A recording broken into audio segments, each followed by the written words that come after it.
meia hora depois ele posta aqui mesmo no nosso Facebook. Então, se alguém quiser ouvir mais tarde, de noite ou amanhã, Ah, pode no próprio ouvir Facebook, ali é. através desses aplicativos ou hoje de tarde através do nosso próprio Facebook. Vem cá, nós somos amigos no Face, não? Somos, por isso que eu estou conversando com o senhor. Ah, eu por propósito não entro no Face. Eu sempre penso que nós somos do Messenger. Não, o Messenger está dentro do Facebook. Ah, tu viu? Então viu? Tu tá me orientando. Não, mas isso é BIOS. Eu não vou saber dizer agora o que, que é, mas tem muito a ver com a idade de quem está na frente do aparelho. Exatamente, eu tenho assim, faço algumas coisas, até fiquei, essa semana eu comprei um e-book, né, Aham. que ia sair, se eu comprasse o livro, ia sair quase R$ 500 o livro, aí eu consegui o mesmo livro por R$ 30.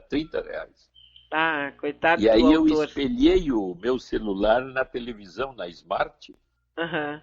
e aí consigo ler aquele, fiquei espantado, né, consigo ler o livro numa televisão de Mas não 60 é a mesma polegadas. coisa, né? Não é a mesma coisa.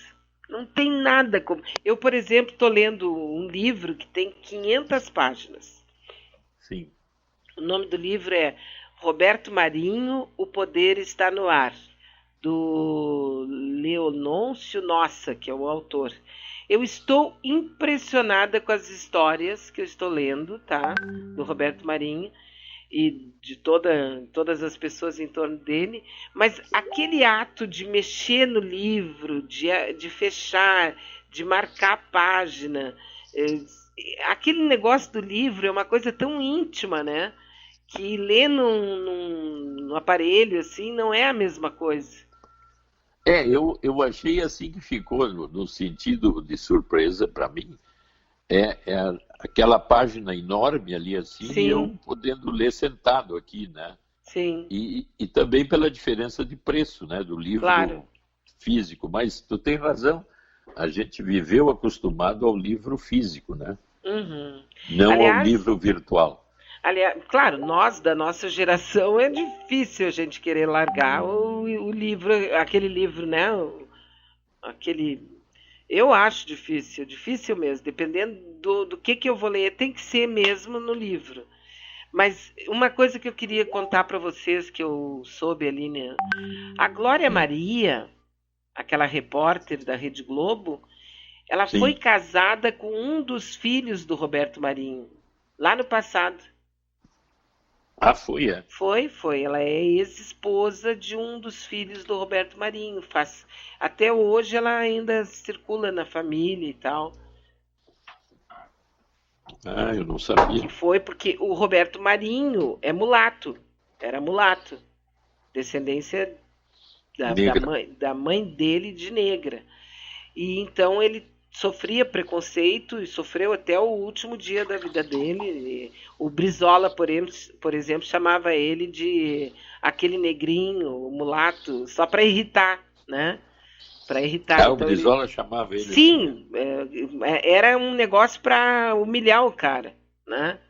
E ele tinha isso com todos os ricos do Rio de Janeiro, sempre trataram ele mal por ele ser de origem negra, ser mulato.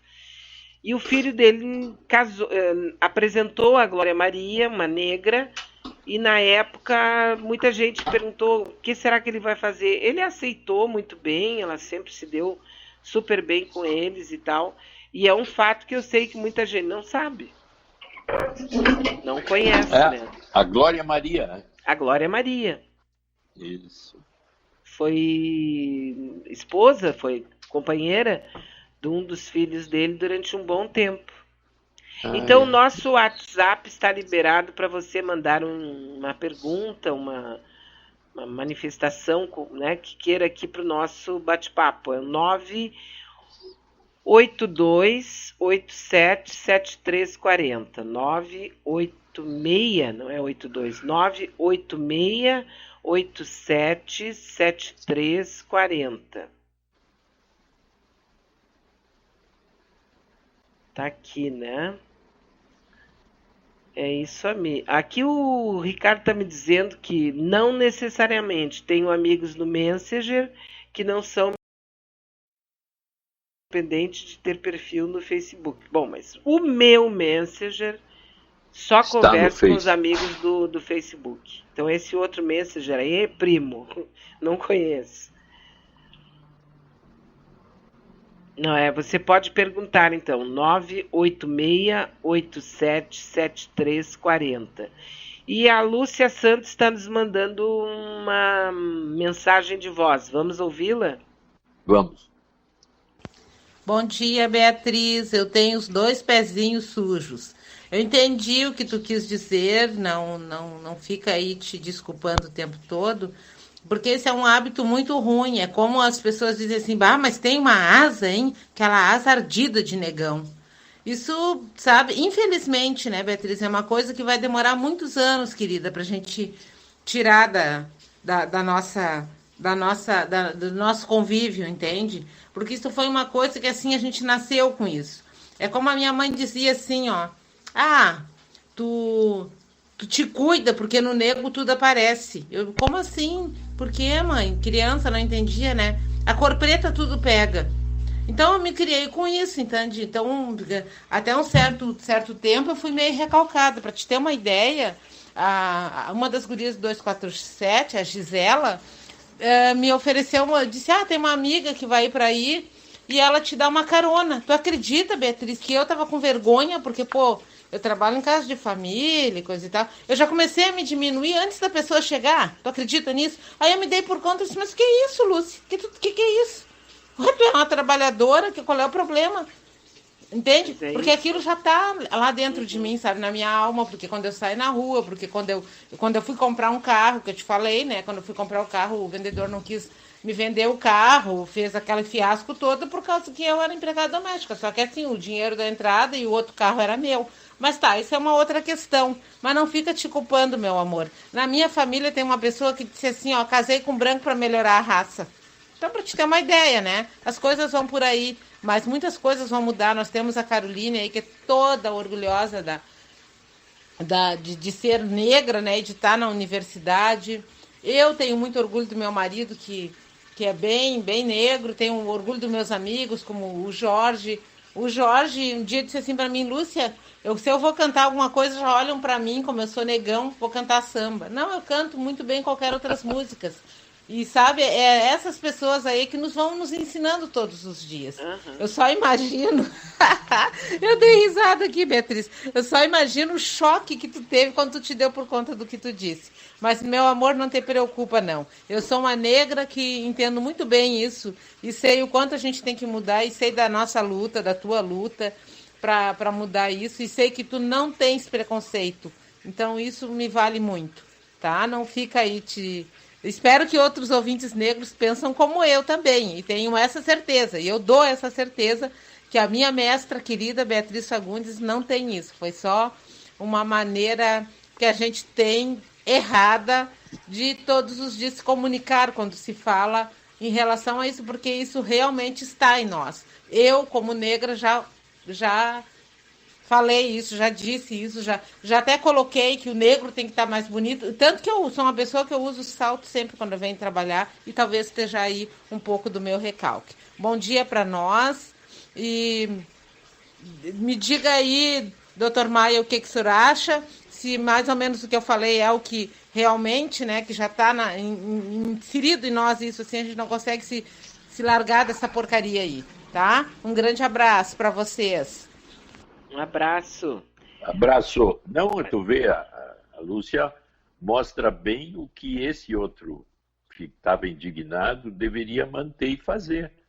Tu vê que a Lúcia tem uma noção muito clara do preconceito, convive com o preconceito, é capaz de desculpar o preconceito, como ela fez contigo, e viver bem com um orgulho pessoal em crescente, mas entendendo que isso é uma coisa arcaica, inconsciente, difícil de ser resolvida e que ela vai enfrentar o tempo todo isso, mas em nenhum momento ficaria mais agressiva e diria que deveria se fazer isso ou aquilo contra aquela pessoa, dependendo da situação, claro. Mas a gente vê que ela tem uma capacidade enorme de perceber o preconceito e conviver com ele. Agora, eu pessoalmente, até pela minha pretensão aqui de conversar com as pessoas e falar com as pessoas, eu acho que é uma função minha, assim, ao flagrar essa minha coisa que é cultural, ao flagrar eu anunciar. Olha o que eu fiz, né? Mesmo quando tu assume um ato falho desses, eu acho que é um meio de destacar isso, que todo mundo tem que fazer esse exercício, prestar atenção no que está falando para saber que nós, ao falar, nós estamos retratando esse preconceito ou em alguns erros que a gente tem, né? Mas que nós vamos normalizando isso na fala, né? Eu não me sinto pedindo então, desculpas, eu me flagro e peço desculpas, claro. Nesse sentido é que a gente deve dar os parabéns para a Lúcia, porque ela mostra a capacidade de autocrítica, que eu acho que é a melhor coisa que eu posso ter comigo, é eu fazer a crítica de mim mesmo dessa forma realista, que nós criticamos muito no Leite, porque ele podia ter feito uma autocrítica realista e não dizer aquilo que ele disse, quer dizer que é mentira o que eu disse quando eu disse. Ora, pelo amor de Deus, né? E agora ele deveria gravar outra coisa, dizer, bah, gente, eu vi que eu disse, e eu disse que eu não disse, mas eu disse, então quero dizer para vocês que eu me enganei, eu estava enganado. Pronto. Mas na verdade eu disse. O cara foi flagrado mentindo, né? Isso é muito feio, né? Bom, mas deixa eu dizer para vocês que ao meio-dia, na Assembleia Legislativa de Rio de Janeiro, eles vão abrir para o povo ir dizer adeus ao Gugu, ao velório, abrindo, né, o velório do Gugu. E olha só, doutor Maia, por isso que eu vou destacar, não é no Rio de Janeiro, é em São Paulo, desculpem. Sim. O primeiro da fila, que está lá para quando abrirem as portas, vai ser o primeiro a entrar, é um ex-gari de 33 anos, que viajou 3 horas para chegar até lá. Olha só. Ele está com uma roupa, um look especial para dar um último adeus ao apresentador. Ele, da cabeça aos pés, ele costurou na roupa corações com aquele plástico, aquele Eva, sabe? Com palavras de carinho, saudades, Gugu, em toda a roupa dele. Está costurado na roupa dele, em coraçõezinhos, dizendo Deus, Gugu, Jesus, família, amor, fé, tá espalhado pelo corpo dele como uma homenagem ao Gugu. E ele viajou 3 horas para ser e chegou, e é o primeiro da fila. Olha só, deve ser chegado quando lá, né? Porque isso. Sim, eles estão numa imensa fila. Da fila toda de madrugada. Devem estar há muitas horas por lá. A maioria são pessoas muito simples que estão na fila, com cartazes, com muitas homenagens ao Gugu, num velório que vai dar o que falar, né? Aliás, a morte do Gugu ela é tão simbólica, né? Como qualquer um de nós, a qualquer momento, da maneira mais estúpida, inusitada e surpreendente, pode simplesmente ir e não levar 1 centavo do que acumulou, nem uma joia que comprou, nem um carrão que pagou, nada. A gente só vai como chegou, né? Esse é o ponto-chave, assim, que se a gente se der conta que a morte é o nosso fim, muitas pessoas ficariam mais humildes, vamos dizer, na sua maneira de ser e lidar com os outros, né? Porque a maioria que não tem essa humildade ou essa capacidade de perceber isso, parece assim que vai ser eterno, né? Que nunca vai mudar. Então, eu só